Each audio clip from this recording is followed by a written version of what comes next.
अगर मंत्री जी कुर्सी पर रहेंगे तो जांच निष्पक्ष नहीं होगी। इसलिए सारा विपक्ष मांग रहा है इस्तीफा, और इसलिए इस्तीफा जायज लगता है कि मंत्री जी ने न केवल जांच हेतु बल्कि मंत्री जी खुद भी अभियुक्त हैं इसमें। अभियुक्त इसलिए, आरोपी इसलिए हैं कि उन्होंने ही उकसाया था। सबसे पहला वीडियो तो उन्हीं का आया था कि मैं मंत्री विधायक और सांसद बनने से पहले क्या था सब जानते हैं। नहीं, वो बताया था उन्होंने, और धमकाया लोगों को, मैं अपराधी था, मैं दबंग था, सबको आगाह कराया और 2 मिनट में ठीक कर दूंगा। तो अपराधी तो वो हो जाते हैं वहीं से। उन्होंने कहा कि 2 मिनट में ठीक कर दूंगा, उनके बेटे ने जाके ठीक कर दिया, लोगों को मार दिया। तो मंत्री जी को के खिलाफ भी एफआईआर दर्ज होनी चाहिए, जो अभी नहीं हुई है। वो भी आरोपी होने चाहिए उसके अंदर। उन्होंने ही शुरू में जो काम किया, जो आग लगाई थी, उन्होंने ही लगाई थी।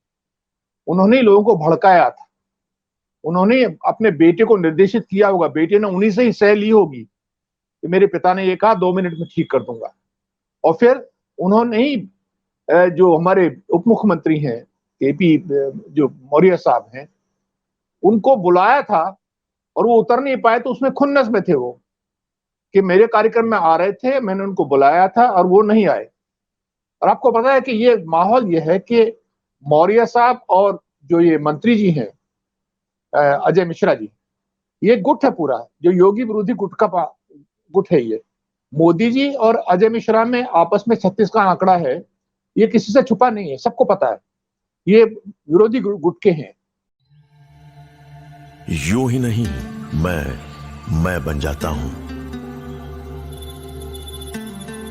रोज पहले किरण का छोर ढूंढने निकल जाता हूं। धूप छांव दिन रात की परवाह किए बिना बढ़ता जाता हूं।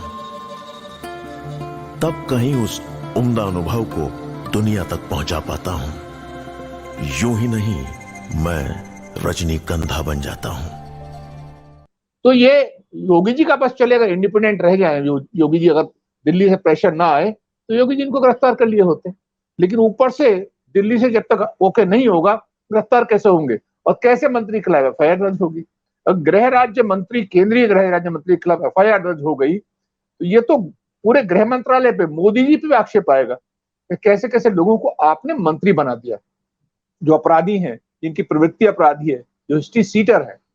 ये देश के इतिहास में पहली बार हुआ है, गृह विभाग के अंदर एक हिस्ट्री सीटर बैठा हुआ है। तो ये भी दुर्भाग्यपूर्ण है कि जिनको कानून की रक्षा करनी है, वही कानून में अपने आप को साफ सुथरा सिद्ध नहीं कर पाए। वो अपराधी है 302 तक के, हाईकोर्ट में केस लंबित है अभी। उनको लोअर कोर्ट ने छोड़ा था, लेकिन हाईकोर्ट में फिर जो पीड़ित पक्ष था वो हाईकोर्ट में गया और हाईकोर्ट में उनसे बेल उन्होंने हाईकोर्ट से ली है एक्चुअली। तो ये अभी भी वो मुक्त नहीं है आरोपों से। तो ये मुद्दा इसलिए है कि अगर देखिए, आईपीएस का कैडर कंट्रोलिंग अथॉरिटी कौन है भाई? आईएएस का तो नियुक्ति वहां डीओपीटी होता है, जो प्रधानमंत्री स्वयं देखते हैं, और आईपीएस ऑफिसर्स का गृह मंत्री होता है, गृह मंत्रालय होता है। तो योगी जी के पास केवल आईपीएस को सस्पेंड करने की पावर है। अगर डिसमिस करना पड़ेगा तो केंद्र सरकार से अनुमति लेनी पड़ेगी, यानी कि गृह विभाग से अनुमति लेनी पड़ेगी। तो गृह विभाग वास्तव में जितने भी आईपीएस अधिकारी हैं, उनकी गर्दन पे जो हाथ है वो गृह विभाग का है। तो डीजीपी से लेके आईजी, एसपी, एडीजी, जितने भी सब लोग सब जानते हैं कि कभी भी अगर आप साहस करोगे केंद्रीय गृह राज्य मंत्री के खिलाफ या उनके परिवार के खिलाफ आवाज उठाने की या पकड़ने की, तो आपके गर्दन पे कभी भी केंद्रीय गृह मंत्री जी का या मंत्रालय का हाथ आ जाएगा।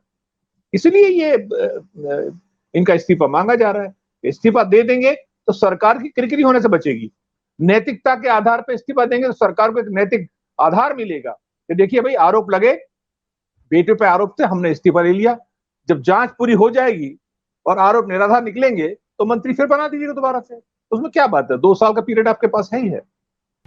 और आप हमसे जुड़े रहने के लिए सब्सक्राइब करें YouTube पर, फॉलो करें Twitter पर और लाइक करें Facebook पर। और ज्यादा जानकारी के लिए आपको टाइप करना होगा सिर्फ न्यूज़ नशा।